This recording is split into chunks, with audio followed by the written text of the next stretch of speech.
ప్రకటన గ్రంథం 4వ అధ్యాయంలో ఉన్న ఒక అద్భుతమైన ఎంతో లోతైన ఆధ్యాత్మిక దర్శనానికి సంబంధించిన ఈ విశ్లేషణకు స్వాగతం.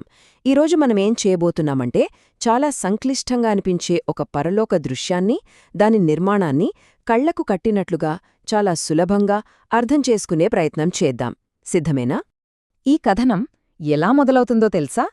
అచ్చం ఒక అద్భుతమైన సినిమా ఓపెనింగ్ లాగా. అకస్మాత్తుగా ఒక బూరలాంటి పెద్ద స్వరం వినిపిస్తుంది.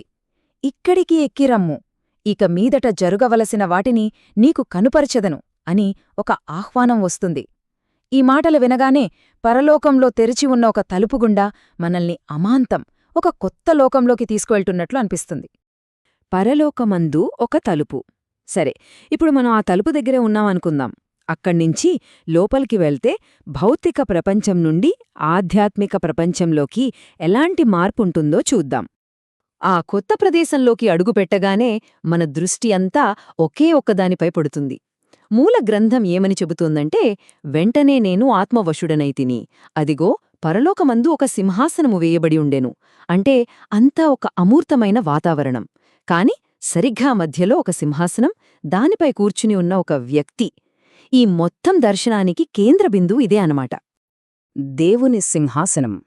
ఇప్పుడు ఆ దేవుని సింహాసనం గురించి, అక్కడి దృశ్యం గురించి మరికొంత లోతుగా అర్థం చేసుకుందాం. ఇక్కడొక ఆసక్తికరమైన విషయం గమనించాలి. ఆ సింహాసనంపై కూర్చున్న వ్యక్తికి ఒక భౌతిక ఆకారంలాగా కాకుండా అద్భుతమైన రత్నాలతో పోలుస్తూ వర్ణించారు. ఆ ఆసీనుడైనవాడు సూర్యకాంత పద్మరాగాలను పోలినవాడు అని ఉంది.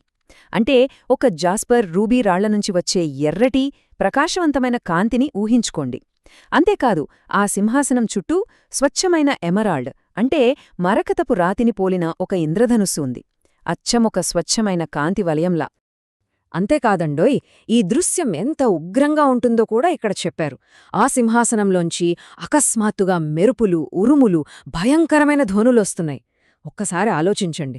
గది మధ్యలో ఉన్న ఒక కేంద్ర స్థానం నుంచి ఇంతిలా ఒక ప్రకృతి విపత్తులాంటి వాతావరణం బయల్దేరుతోందంటే ఆ స్థలం ఎంత గంభీరమైనదో, ఎంత శక్తివంతమైనదో మనం అర్థం చేసుకోవచ్చు.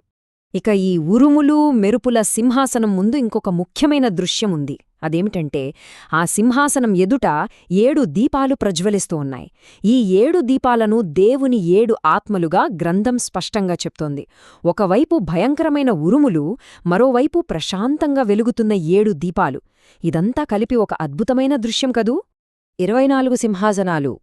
అక్కడ్నుంచి కొంచెం పక్కకొచ్చి చూస్తే ఈ కేంద్రస్థానం చుట్టూ సభ ఎలా తీరి ఉందో చూద్దాం. ఇక్కడ మనం ఆ కేంద్ర సింహాసనానికి, దాని చుట్టూ ఉన్న సింహాసనాలకు మధ్య ఉన్న తేడాను గమనించవచ్చు. మధ్యలో ఉరుములు, మెరుపులు, ఇంద్రధనుస్సుతో ఉన్న ప్రధాన సింహాసనముంటే, దాని చుట్టూ ఖచ్చితంగా 24 సింహాసనాలున్నాయి. ఈ సింహాసనాల మీద 24 పెద్దలు స్వచ్ఛమైన తెల్లని వస్త్రాలు ధరించి తలలపై బంగారు కిరీటాలతో కూచుని ఉన్నారు. ఈ ప్రధాన అధికారానికి, చుట్టూ ఉన్న ఈ సభకు మధ్య ఉన్న అద్భుతమైన అమరిక ఇది. ఈ సింహాసనాలన్నింటినీ కలుపుతూ కింద నేల ఎలా ఉందో తెలుసా? సింహాసనం ఎదుట స్ఫటికంలాంటి, అంటే క్రిస్టల్లాగా మెరిసిపోతున్న ఒక గాజు సముద్రముంది. ఈ గదిలో ఉన్న ఆ అపారమైన కాంతిని, ఆ గంధరగోళమైన రంగులను ఈ గాజు సముద్రం అద్దంలా ప్రతిబింబిస్తోంది. దీనివల్ల ఆ ప్రదేశం మరింత విశాలంగా, ఎంతో లోతుగా కనిపిస్తోంది. 4 జీవులు. ఇక మనం ఈ దర్శనంలో ఇంకో అత్యంత ఆసక్తికరమైన భాగానికొచ్చాం. కేంద్ర సింహాసనానికి కాపలాగా ఉన్న ఆ జీవుల గురించి చూద్దాం. సింహాసనానికి సరిగ్గా మధ్యలో, దాని చుట్టూ ఉన్న ఈ 4 జీవులు చాలా ప్రత్యేకం. ఇవి సృష్టిలోని వివిధ రూపాలకు ప్రతిరూపాలుగా కనిపిస్తాయి. మొదటి జీవి సింహంలాంటిది, రెండోది దూడలాంటిది, మూడోదానికి మనిషి ముఖముంది.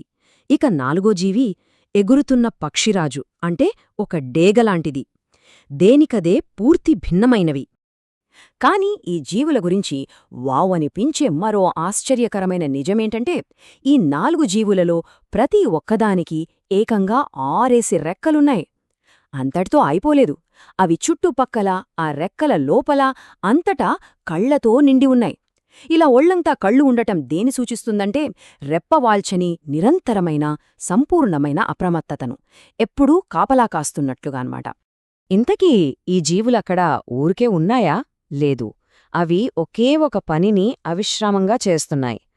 భూత వర్తమాన భవిష్యత్కాలములలో ఉండు సర్వాధికారియు దేవుడునగు ప్రభువు పరిశుద్ధుడు పరిశుద్ధుడు పరిశుద్ధుడు అని ఆ జీవులు రాత్రింబగళ్లు విశ్రాంతి తీసుకోకుండా ప్రకటిస్తూనే ఉంటాయని వాక్యం చెబుతుంది.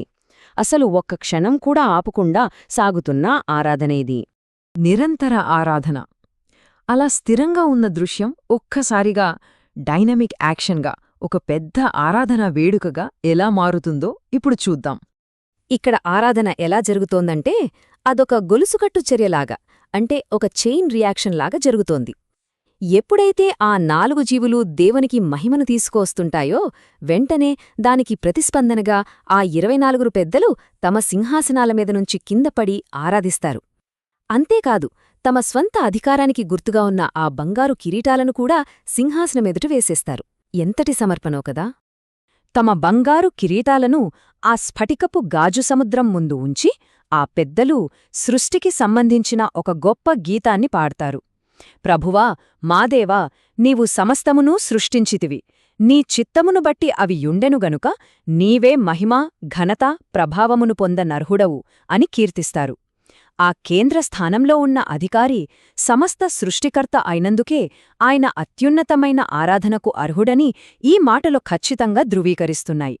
ఇప్పుడు మన విశ్లేషణ ముగింపుకు వస్తున్నాం. ఇంత చూశాక మీకో బలమైన ప్రశ్న తలెత్తొచ్చు. ఏమాత్రం కదల్చలేని ఇంతటి సంపూర్ణమైన ఈ పరలోక క్రమం యొక్క దర్శనం, ఆ తరువాత జరగబోయే అత్యంత నాటకీయమైన, అస్త్యవ్యస్తమైన భూసంబంధమైన సంఘటనల కోసం పాఠకులను ఎలా సన్నద్ధం చేస్తుంది? ఒక్కసారి ఆలోచించండి. రేపు ఏం జరుగునా సరే దేవుని సంపూర్ణ నియంత్రణ మాత్రం ఎప్పటికీ చెక్కుచెదరదని ఈ దర్శనం మనకు ముందుగానే స్థిరపరుస్తోంది. అదన్మాట విషయం. ఈనాటి మన ఆసక్తికరమైన విశ్లేషణను ఇంతటితో ముగిద్దాం. మళ్ళీ కలుద్దాం.